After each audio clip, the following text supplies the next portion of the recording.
Cette semaine à TVL Info, attention aux faux billets de spectacle. Traversier Rimouski-Forestville, le dossier évolue. C'est la fin pour le Boréal Lopette.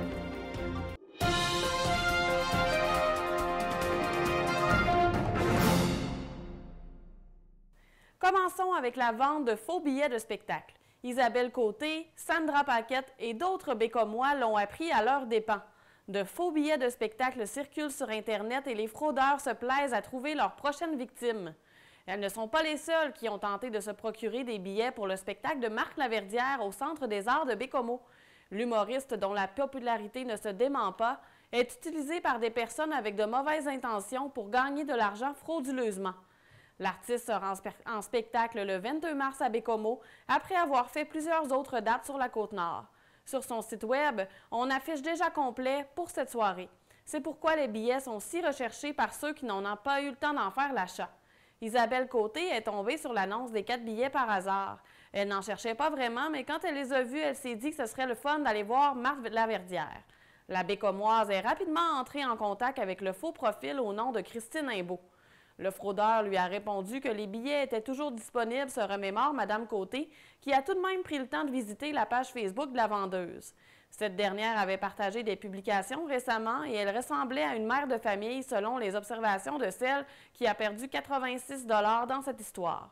Christine Imbeau lui a dit qu'elle lui envoyait les billets par courriel pendant que l'acheteuse procédait au virement Interac. Elle a bien fait le virement, mais elle n'a jamais reçu les billets. Isabelle Côté regrette de ne pas avoir attendu le courriel des billets avant de débourser les coûts. Elle a été la première à faire une plainte à la Sûreté du Québec. Avec du recul, elle aurait été encore plus attentive aux signaux d'alarme et elle aurait demandé à aller chercher les billets en personne. Cette mésaventure s'est déroulée de la même manière pour Sandra Paquette et Marie-Pierre qui ont perdu respectivement 160 et 86 $ via cette fraude. Marie-Pierre, qui désire demeurer anonyme, a elle aussi vérifié le profil de la vendeuse avant de procéder à l'achat. Après avoir transféré la somme demandée, silence radio de la part du faux compte qui vendait les billets.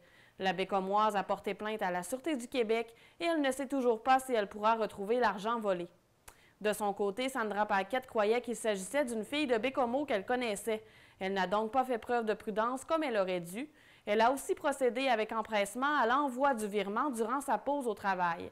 Quand elle s'est rendue compte qu'elle ne recevait jamais les billets, elle a signalé le faux compte sur Facebook comme une arnaque et elle a déposé une plainte à la Sûreté du Québec. Mme Paquette ne compte pas refaire la même erreur et invite ses concitoyens à redoubler de prudence s'ils achètent des billets de spectacle sur les réseaux sociaux. Elle conseille d'aller les chercher en personne. La Sûreté du Québec confirme avoir reçu 5 plaintes en lien avec cette histoire de revente de faux billets de spectacle. Tout s'est déroulé en un avant-midi selon l'agent aux communications responsable de la Côte-Nord, Hugues Beaulieu. Même si ce type de fraude existe depuis plusieurs années partout au Québec, le sergent Beaulieu admet en avoir jamais entendu parler dans la région. Ce phénomène est donc relativement nouveau sur le territoire nord-côtier. Il existe des moyens pour ne pas se faire prendre par ce genre d'arnaqueurs. Tout d'abord, l'agent de la SQ conseille de ne pas acheter des billets de spectacle sur Internet. Il est préférable de se rencontrer dans un endroit public pour faire la remise des billets et de l'argent. Les policiers prennent au sérieux les plaintes déposées dans ce type de dossier, mais il est peu probable que les victimes remettent la main sur leur argent. D'ailleurs, le nombre de victimes pourrait être plus élevé puisque certains décident de ne pas porter plainte. La faillite de la Société de promotion économique de Rimouski, SOPER, à la fin 2024 n'impacte pas l'évolution du dossier de la traverse Rimouski-Forestville, a assuré la mairesse de Forestville, Micheline Anctil, à la fin de la séance municipale du 21 janvier. Le personnel de la SOPER, 2 personnes ont été transférées à la ville de Rimouski. C'est donc les gens qui continuent à travailler avec nous. Donc, non, pour le moment, ça n'impacte pas le projet. Tout ça va de l'avant. On continue à faire évoluer le dossier. En ce qui concerne les délais pour l'arrivée d'un nouveau navire entre les deux rives, impossible de se prononcer. Une chose est sûre, les élus des 2 municipalités souhaitent un projet pérenne et fiable. On a cet armateur qui est en train, évidemment, d'élaborer son projet d'affaires. On comprendra qu'il y a beaucoup d'argent au rendez-vous. Il y a aussi la stratégie maritime du gouvernement dans la mobilité des biens et des personnes qui peut contribuer. Alors, ce n'est pas des choses qu'on attache rapidement, mais ça évolue bien. Maintenant, même si le quai Foresvillois a subi une cure de rajeunissement, il n'est pas assuré qu'il soit adapté aux nouveaux traversiers. Ça va dépendre de l'infrastructure, dit Mme Anctil. Il pourrait y avoir des travaux à faire sur les deux quais, autant du côté de Rimouski que de Forestville. En ce moment, les organisations ne sont pas rendues à penser aux travaux à effectuer, elles sont dans l'élaboration du plan d'affaires du promoteur. Rappelons que le CNM Évolution, qui assurait la liaison entre Rimouski et Forestville, a traversé le fleuve pour la dernière fois au début du mois d'août 2022. Depuis, les deux rives sont laissées sans service de traversier.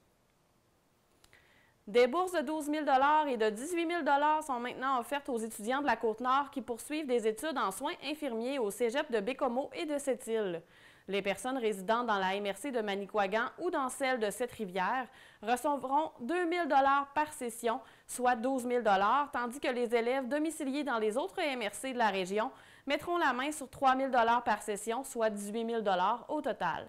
Le Centre intégré de santé et de services sociaux de la Côte-Nord et le syndicat des intervenantes et intervenants de la santé du Nord-Est québécois s'associent aux deux établissements collégiaux pour lancer ce programme de bourse en soins infirmiers. Le programme de bourse provient d'un projet négocié entre le Comité patronal de négociation du secteur de la santé et des services sociaux et la Fédération de la santé du Québec. Il vise à améliorer l'attraction et la fidélisation du personnel œuvrant en soins infirmiers. En plus d'être inscrits au programme collégial en soins infirmiers au cégep de Bécomo ou au cégep de Sept-Îles, les bénéficiaires devront être retenus par le CIS de la Côte-Nord à la suite d'un processus de sélection. Ils devront aussi s'engager à réussir la formation sur une période maximale de 4 ans. Par la suite, les récipiendaires d'une bourse devront s'engager à œuvrer au CIS de la Côte-Nord pendant 2 ans. Le festival musical organisé par la Ville de Forestville sera de retour pour une deuxième édition le 9 août.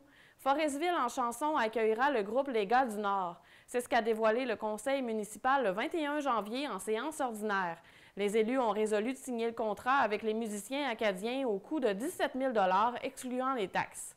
Ce groupe est formé de Wilfred Leboutillier, Danny Boudreau, Maxime Maigrat, Nicolas Basque, Mike Bourgeois et Danny Bourgeois qui proposent des chansons originales dont le thème n'est pas tellement Noël que cette période de l'année pendant laquelle on se retrouve pour faire la fête.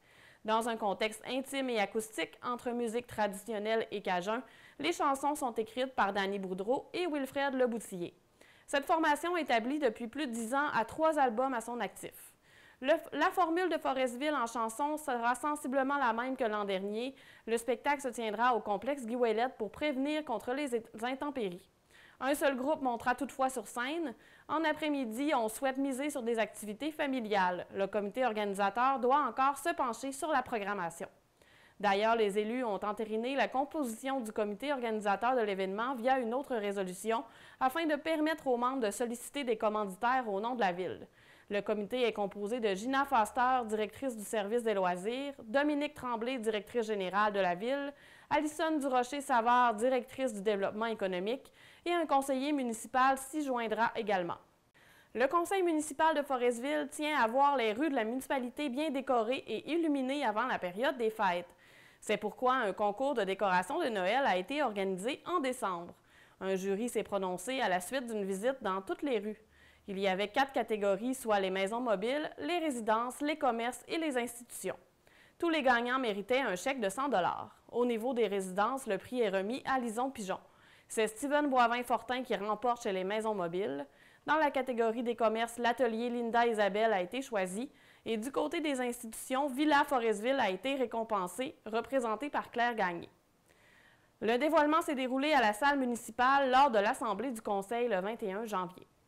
Du 17 au 19 janvier s'est tenue la 52e édition du tournoi de hockey mineur des Escoumins au complexe Guy Ouellet de Forestville, où 15 équipes A et B M13 de toute la Côte-Nord ont croisé le fer dans le plaisir toute la fin de semaine. Ce sont les Vikings de Bécomo qui ont remporté la finale B 3-2 contre les Prédateurs de la Haute-Côte-Nord et Louis-Olivier Fortin des Vikings et Thomas Lapointe des Prédateurs ont été sacrés joueurs du match. Dans le A, les Macareux de Havre-Saint-Pierre ont gagné 2-0 sur les Vikings de Bécomo et les joueurs du match ont été Elliott Vibert des Macareux et Maxime Munger des Vikings. C'était aussi l'occasion de rendre hommage à Jean-Yves Michaud, un arbitre impliqué dans la région depuis 20 ans. L'arbitre a reçu le prix Hockey Québec pour souligner son implication et son dévouement au sein de l'équipe des officiels de la Côte-Nord. Les amateurs de ski de fond ne pourront pas compétitionner dans les pistes du Boréal-Lopette cette année puisque l'événement ne revient pas. C'est sur ses réseaux sociaux le 22 janvier que le Boréal-Lopette a annoncé cette décision.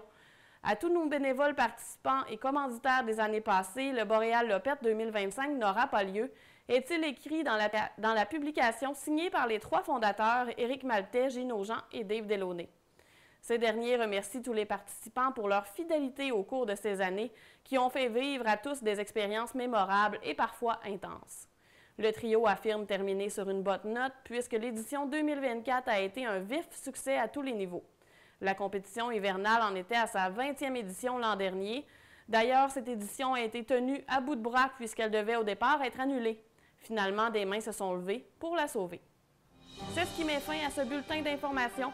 Au plaisir de se retrouver la semaine prochaine.